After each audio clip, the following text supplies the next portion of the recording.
Hello everybody, it's Jess here with Bless Jess. Thank you so much for watching. We are back with part 2 of your Q&A questions. My questions are flying all over the place. Welcome to the video. I want to say real quick, we're outside, so if you hear the wind on the camera, usually in about a minute or so, the camera figures it out and it goes away.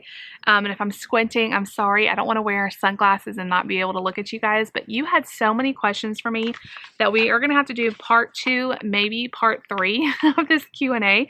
And thank you so much for everybody who sent questions. We're going to dive right back into your questions. So anyway, let's get going. Michelle Dale said, how do you find time for yourself? I struggle with that with only one child, and I don't know how you do it with 3. You're an amazing mother. Thank you so much. That's so sweet. It is hard. I will say every mother on the planet knows how hard it is to have time for yourself when you're taking care of someone else and they're depending on you for literally everything. I find chunks of time when I can. It's definitely not a lot, but I have found, especially when my babies were actually babies, like when Nate and Lucy were babies, that was the hardest time of motherhood for me. They were both so little at the same time, both still in diapers, and they weren't sleeping. It was really hard.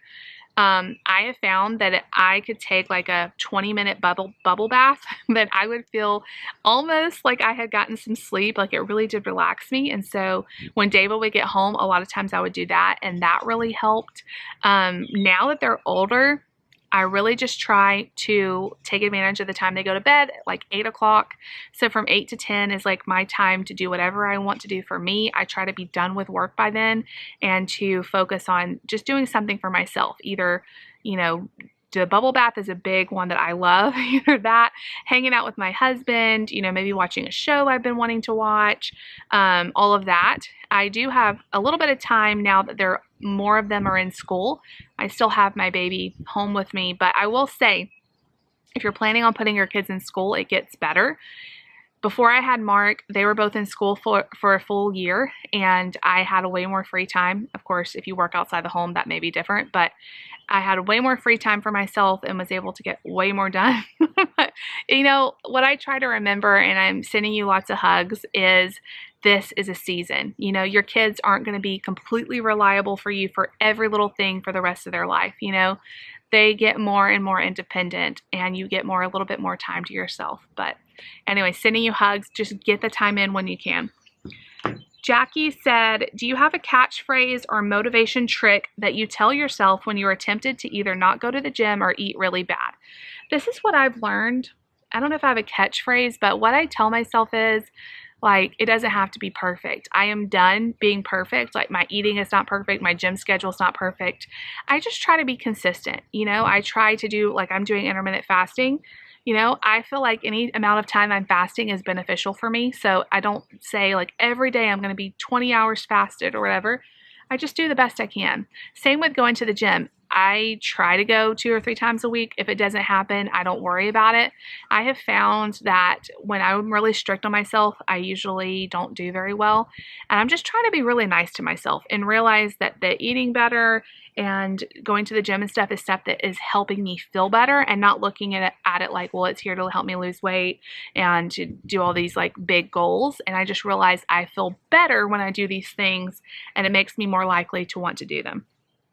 Tasha Christie 09 said, what is your favorite and least favorite things about moving to Indiana? My favorite thing would be where we live. We live in this small town.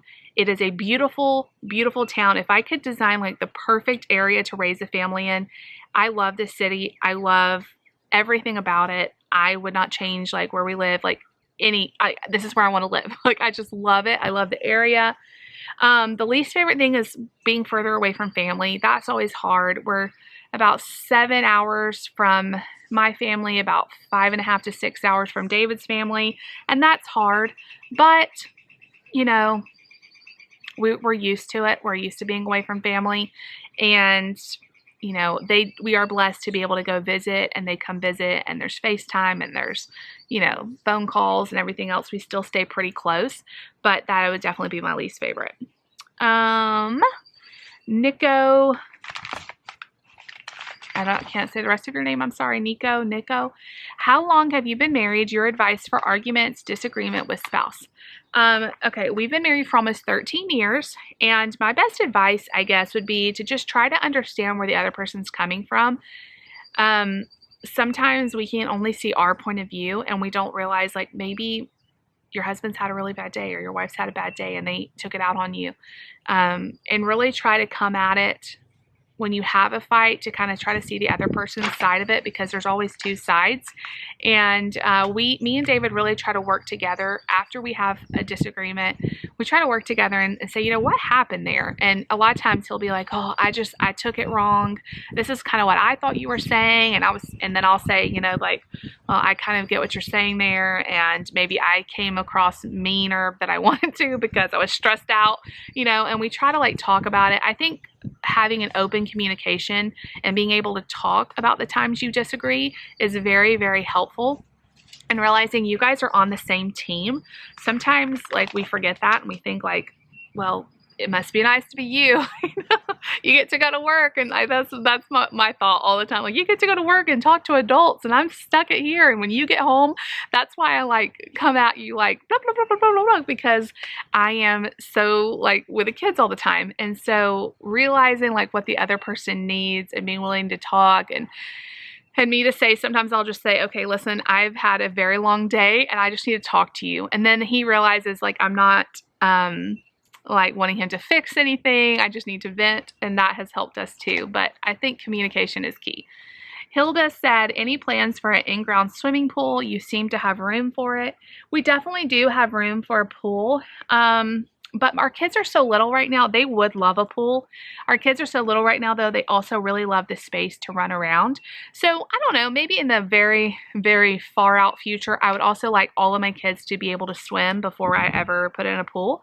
And I know they're like a lot of work, a lot of money, and I'm not sure how much we would use it in Indiana. We do have very warm weather in the summer, but the spring and the fall, we wouldn't be able to use it at all. So, and winter. So anyway, I don't know. It's an idea. My husband loves the pool. Like his mom and dad have a pool. He grew up around them. And so he would love it. I know, like our neighbors over here have a pool. I don't know. Maybe. Ashley Helms said, when you make dinner, do the kids eat it too, or how do you do it? She has actually several questions. So that's our first one. When I make dinner, if it's something the kids like, then they will eat it. Like if we do tacos, there's usually a version that they all like, like some sort of version. If we have pizza, like if it's like kid-friendly food, they like it, we all eat it. There is a lot of times that me and David eat something else, then they don't like it. So then I just try to make them something else. I am not about fighting over food. I have a child with autism. He has very big sensory issues with food. I've just chosen not to make it a battle. I don't have a problem with making them something else, putting some chicken nuggets in the air fryer, putting a pizza in the oven, whatever. I know not everybody is okay with that, so I definitely think you have to do what's best for you, but I grew up as a picky eater myself, and so I realized, like, me forcing them to eat it, I was forced to eat things. That's just how it was back then, and it didn't make me like food any better. As I got older and my taste changed and stuff, I'm not as picky as I used to be, so I just try to make food not a battle. How do you do bedtime with the kids? And how I do bedtime with the kids is we have a very short routine. At 7:30, Nate gets melatonin, and then at 8 o'clock it's bedtime. So we brush their teeth, we say prayers, and we go to sleep. I have let Lucy read a little bit of her chapter book. Either I'll read it to her or she'll read it by herself at 8. But she has to be in bed at 8, and then she can read till she gets tired, which is usually not very long after that, and she goes to sleep. So my kids are very routine driven, and so we don't have problems with bedtime. We've never had kids like get out of bed and like not want to go to sleep. Like they are very used to it. Sometimes like Nate will wake up in the middle of the night because of his autism, but he knows like I'm never going to let him just run around at 2 a.m. He's still going to be in bed, and he will lay in there and talk, but he lays in there. But that's how we've always done it. And she also said, do you have any recipe that's easy to make for your family? I think I've shown you guys a lot of my easy recipes. We always are going to have like tacos, like all of that kind of easy stuff. My favorite easy recipe is that one I created in the Instapot. You pour in like half a bag of meatballs frozen. You pour in raw, like uncooked pasta, a jar of sauce. I usually add a little bit of half and half, some water and some seasonings, and then everything cooks in like 5 minutes, and it's like cooks all together so you don't have to boil the pasta. It's one of our favorite recipes. We love it. Summer Cordova said, what's your least and favorite thing to clean? That's a good question. My favorite thing to clean is clothes. I really don't mind doing the laundry. There's something about it that I love, like the process of it. So I don't ever mind doing laundry, which is good because I always have a lot to do. My least favorite thing to clean would probably be like the bathrooms. Like, does anybody like cleaning that? That's probably the worst. Or like cleaning out your refrigerator. That's really bad to do. Okay. Moving on. Ange N says she saw my reel where I talk about wanting people to like me. How do you come to terms with criticism? As your channel grows, there's bound to be negative comments, judgment. And then she talked about like, that's it cut off after there, so I don't have it printed off. But I remember reading this question about criticism and negative comments and stuff. And okay. Yes, it is very hard. I'm a recovering people pleaser. I do not like people having negative comments. It really hurts my feelings. And as I got started on YouTube, I very quickly found out you do get a lot of negative comments. But I will say the positive versus negative is a very high percentage to positive. Like probably 99% are amazing. But you do get that 1% that are really, really bad or really, really mean. And you have to have tough skin. It is hard. There's been comments that honestly hurt my feelings. I've cried over it. I've gotten a lot better because I realize most of those people don't know me. Like, they're not people that watch my channel. And so it's kind of easy to just delete, block, and not even think about it again. And, you know, they're not informed about my life and they may not like something about my channel, but I don't understand that. I never understood if you don't like someone, you're going to leave like a negative comment, but they're usually just trolls. Okay guys, sorry, my mom called and then the garbage trucks were going by, so we missed all of that, so that's good. You may still hear a little bit because now they're on this side. But yeah, the negative comments are really hard. I have really just tried not to even put much thought into them, just block and delete, block and delete. The other thing that is really sad about YouTube is you do get gossip. I think one of her questions in here that I can't see was about you do get like gossip sites that write all kinds of lies about your family, and I went down that rabbit hole like one day of finding like this site that was like just tearing our family apart. I mean, the worst things you could say about people they were writing, and I just felt God speak to me and say, turn that off. Like, don't ever Google this again. Do not ever look this stuff up because this is not beneficial to you. And so now, like, if people send me a link to a gossip site, I do not even click on it. I don't even want to know what's out there. Don't read that stuff. Like, they spread like the most harmful lies about people. They are just looking for attention, and when you click on them, even if you mean the best and you want to send it to warn people or whatever, like, don't give them any attention. Like, those sites are the worst of the worst. So there's my 2 cents on that. It's not always easy, but you have to try to focus on all the positives. Abiding Farmhouse said, what's your easy go-to dinner? I feel like I've said this a bunch, but probably tacos, because like anything Mexican, all my family likes. So we can always do like nachos or taco salad or something like that, and everybody will eat. So we usually do that quite often. Wendy Bauer said, what hobbies do you like when and if you have the time? It's funny because YouTube started out as my hobby and now it's like my job, but it also is still my hobby because I watch tons of YouTube. You can learn anything you want on YouTube. So still watching YouTube videos is a big hobby. I love to read and I really want to get into gardening. I've been learning a lot about it and I want to try my hand at actually planting some stuff and maybe like learning more and more. So I think that's going to be my new hobby. Fiona Ann said, if time and money weren't an objective, what one thing would you like to do for yourself? That's a really good question. If time and money weren't a thing to worry about, I would probably want to go on a bit like travel, like do more traveling. Traveling with my husband, traveling even alone, traveling with my kids. I love to like get a glimpse of like a new place, new food, new things to do, seeing new sights. I wish we could do it more often, but maybe eventually we can. I just love like traveling, but it is expensive, so we don't do it a lot. And the time, like taking the time off, my husband having to take off work, and then if we have to get childcare and stuff, that's really hard. Jennifer Simon says, what's your favorite version of the Bible? Recommendation of a devotional book to help get deeper in the Word.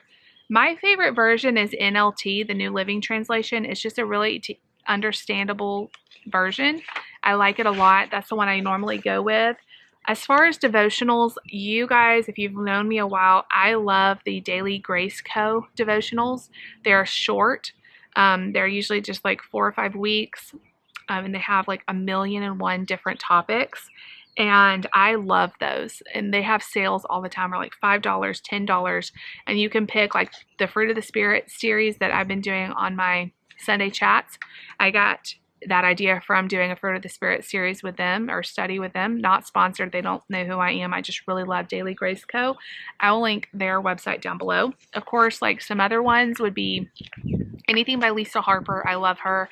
I also love Priscilla Schreier very, very much, and Lisa Bevere. Belinda Burley, 21, said, how did you and David come to Christ? Me and David's story is very, very similar. Our parents were both born into pastors' families. My grandparents were pastors, so my dad grew up like that. My mom grew up in church. David's mom, her dad was a pastor. His dad grew up in church. And so we were very much born into church. I think David was born on Easter Sunday or something. No, he wasn't. He was born on a Sunday in January, not Easter. He was born on January, like a Sunday in January, and he's been in church ever since. That's what he likes to say. I'm very similar, grew up in church my whole entire life. And so we were saved at a very young age when we could understand what we were, the sinner's prayer and everything. I think we were both around 5 or 6, just growing up in church, getting deeper, learning about Jesus, getting baptized. And we have, been true to our faith. Of course, we've had ups and downs in our life, but the one constant has been our faith. And so when we met, it was just very cool because our stories are both so similar. And we have that's why we're so excited to raise our kids in church and for them to grow up in church like we have. Okay, user Tab says, when was your son Nate diagnosed with autism? He was probably 4 when we were officially diagnosed. Of course, we knew there was something going on before then. And around 2 or 3, I would say, especially around 2, we really knew there was something going on, and we kind of figured it was autism. But it took a very long time to get diagnosed. I do have a whole story on that. I will link that down below too. Jessica Noel says, what's your favorite home cooked meal to eat? Oh, that is a hard one. My favorite home cooked meal would probably be a HelloFresh Asian bowl, something like that, or a plate of nachos. I can't go wrong with those, something like that. Made by Two Sisters says, do you have any tips on how you grew your channel? Our channel keeps losing subscribers. Okay, this is my 2 cents on this. When I started out my YouTube channel, it is very easy to get focused on subscribers and counts and views, and all of that is important to know. I try my best, sorry for the wind, I try my best to not worry about those things. I know it's hard. I do not want the updates of, well, this month you've lost 10 subscribers and this month you've gained 200 or whatever. I do look at it because it is important, business information and stuff, but I try not to let what I do be dependent on all of that. I'm going to put out content that I want to put out, and the people that I have. And so I would just say, stay true to yourself, stay true to your passion. And if you are making videos, don't worry about all the numbers. Do you be the best you can. Of course, you can focus on getting a better camera and growing that way, putting out more quality stuff.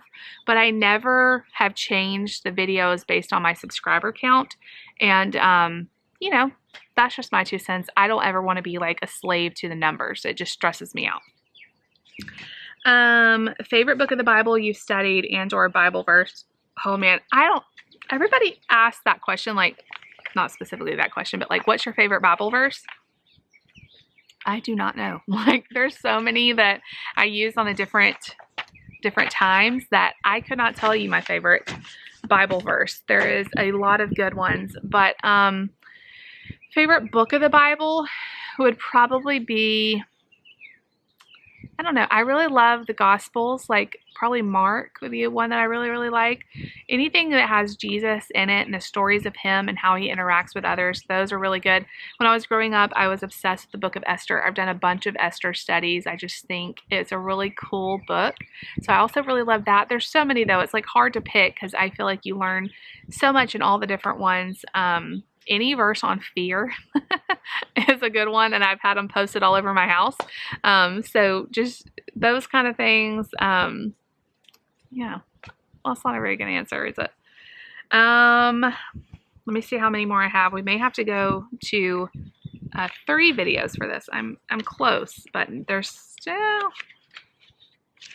I think we can squeeze it out. How was Nate when we were in lockdown?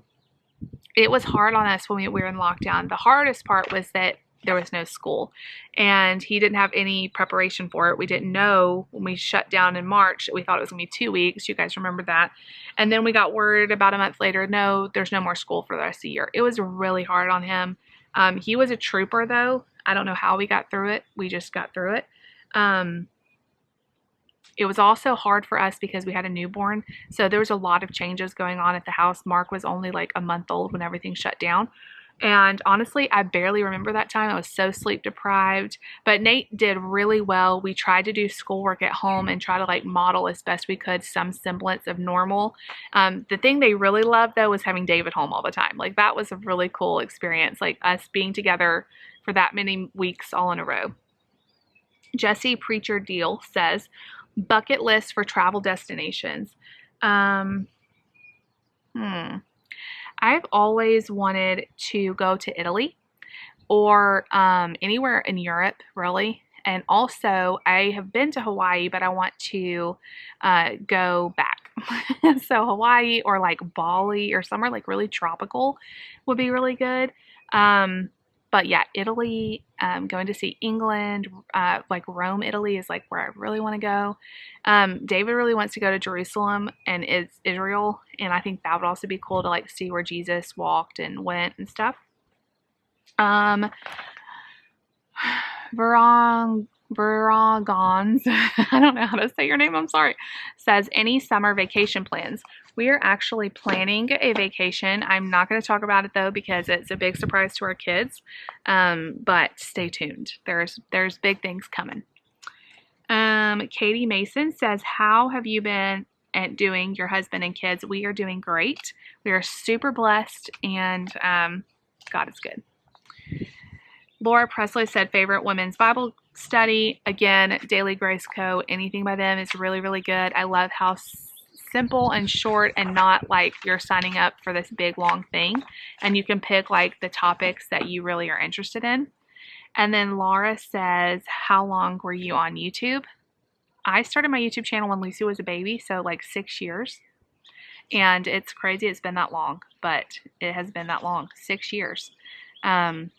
You know, I've grown very slow, but I feel like my subscribers are like deep. Like we're very, like a family over here, and you guys are like my friends. So that is it. We made it through the whole list of questions. Thank you guys so much for watching. If you like the video, you want to see more like it, make sure you give it a big thumbs up. Leave me a comment down below. Please subscribe if you're new, and we'll see you guys tomorrow. Bye.